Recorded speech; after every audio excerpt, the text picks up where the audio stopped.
Hello and welcome back to the course. In this particular Python 1 or 2 lesson, we are going to be taking a deep dive into Python programming, discussing some advanced topic related to Python programming, like its application, pros and cons, and much more. So let's get started with it. So first, we are going to be taking a deep dive into Python programming. After that, we are going to be taking a look at different application of Python programming. And once we are done with that, we are going to be discussing the pros of Python programming as well as the cons of Python programming. So let's move to the next slide and take a deep dive into Python programming. So as we have discussed in our previous lesson about Python programming, you can see that what is Python. So here we have a small definition of Python programming. Python is a popular programming language. It was created by Udo van Rossum and released in year 1991. Why Python? Why you should learn Python? So here are some things related to Python that will make you more inclined towards learning about Python programming. So Python works on different platforms: Windows, Mac, Linux, and Raspberry Pi, etc. So the Python programming is platform independent programming language. So let's say you want to run a particular piece of code on multiple operating systems like Linux, Windows, and Mac. So you can do that using Python programming. So you can write your code on Mac and it will run on Windows as well as Linux system without changing anything in our code. It is platform independent code. So we can use Python on different platforms like Windows, Mac, Linux, etc. Python has a simple syntax similar to English language. So we already have discussed about it that Python is quite similar to writing a sentence in English. So you will be not having difficulty in learning Python. The third point here is Python has syntax that allows developer to write program with fewer lines than some other programming languages. We have also seen an example of a Hello World program that other programming languages were using 5, 6, and 8 lines of code to just print Hello World, but by using Python programming, we did it with a single line of code. So it saves a lot of lines of code. You don't need to write multiple lines of code to perform certain operation using Python programming. The next point here is Python runs on an interpreted system, meaning that code can be executed as soon as it is written. This means that prototyping can be very quick. So in other programming languages like C, C++, and Java, we need to compile our code before we execute the code. But in Python programming, we can use the interpreter directly, and as soon as we write the code, we can just click on the run button and it will give us the output. So there is no need of compiling the code and converting the code into machine language. Instead of that, it uses interpreter that give us the output instantly. That helps us to speed our coding and prototyping. Let's move to the next slide. This thing is good to know. The most recent major version of Python is Python 3 that we are going to be using throughout this course. There is another version of Python that is Python 2, although it's being not updated anymore, but it is still popular amongst the programmers. Python syntax. So here is a little bit about Python syntax. So Python was designed for readability and has some similarity to English language with influence from mathematics. So the Python programming language was designed for readability. So anyone who is good with English can read out the code and understand it very easily. So if you are reading a code of Java or C, C++, it is quite difficult for us to understand the code. But if you are writing a code in Python, it will be quite easy for others to understand it as well. Python uses a single line to complete a command as opposed to other programming languages which often uses semicolon or parenthesis. So in other programming languages like C, C++, and Java, to end a line of code, we need to add a semicolon at the end of each line whenever we want to complete a piece of code in a single line. But in Python, we don't need to add semicolons or parentheses. Instead of semicolons and parentheses, we use indentation or white spaces in Python programming to add a new line of code. That you can see on the third point that Python relies on indentation using white spaces to define scope, such as scope of loop, functions, and classes. Other programming languages often use curly brackets for this purpose. So instead of using curly brackets, we use indentation, which is white spaces, or adding a tab in front of a new line of code to add an indentation to define the scope of a for loop, class, or a function. So instead of using semicolons or parentheses, we use white spaces or indentation. We are going to be taking a look at all these topics practically as well when we move to our computer system. Don't be overwhelmed with all these topics. We are going to be taking an hands-on on all these topics and understanding each and everything with further details. So let's move to the applications of Python programming. So Python is the language of choice for artificial intelligence, machine learning, data science, and all the programmers around the world uses Python programming to do machine learning based tasks, creating artificial intelligence based systems, and also for data science. Other than that, Python is also used for web development on the server side using different frameworks that it offers like Django and Flask. And Django is Python's one of the most popular backend framework, and companies like Instagram, Facebook, Google, Netflix are using Django at their backend. Flask can be used for prototyping or small base projects.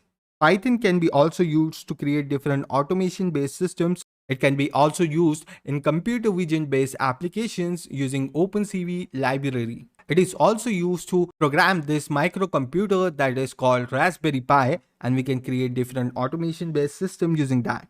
Now let's discuss some pros of Python programming.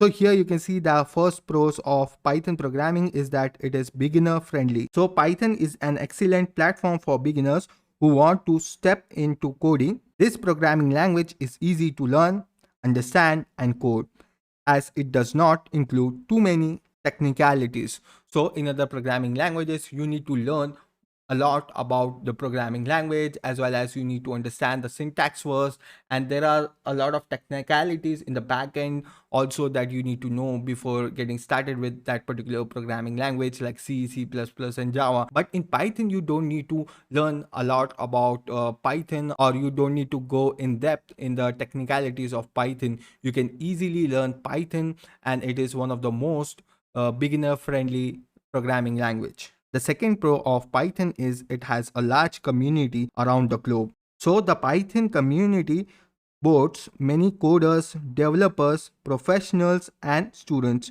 on the same platform, helping one another and bringing the best of it. So Python has a huge community from around the globe, and in that community we have coders, developers, professionals, and students who are helping each other every day and trying to solve their issues or doubts that they have. So if you get any doubts or errors or issues while coding in Python, you can easily reach out to the community and they will help you to solve that doubt as soon as possible. The third pro of Python is that it is flexible and extensible. Python is an extremely flexible and can be used in extended to other programming languages.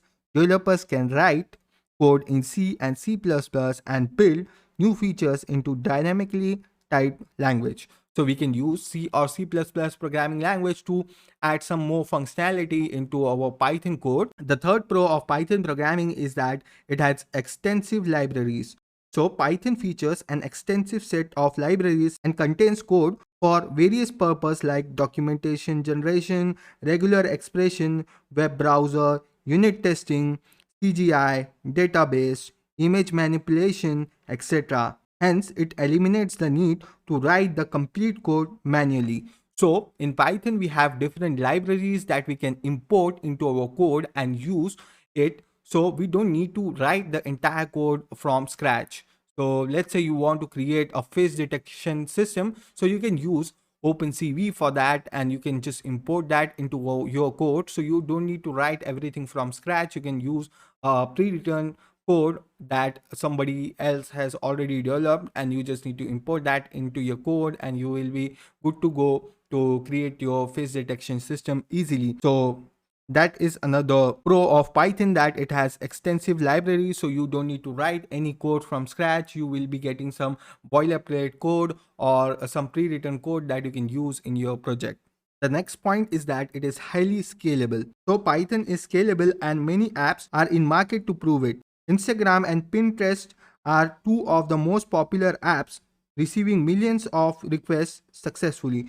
Instagram, Pinterest, and Facebook are some of the most popular application in everyday use that shines the power of Python.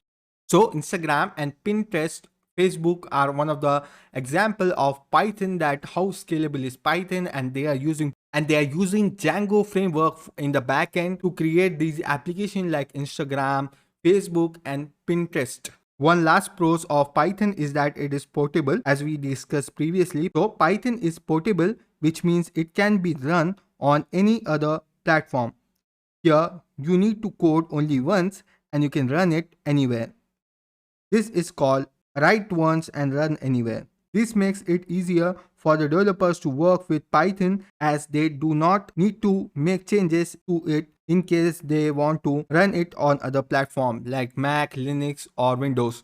So let's say you are working on your Windows system and someone else wants to use your code that you have written on your Windows system on their Mac. So it is platform independent and you can run any code on any other platform as well. So there is no platform dependency for Python programming. So now let's discuss about some cons of Python.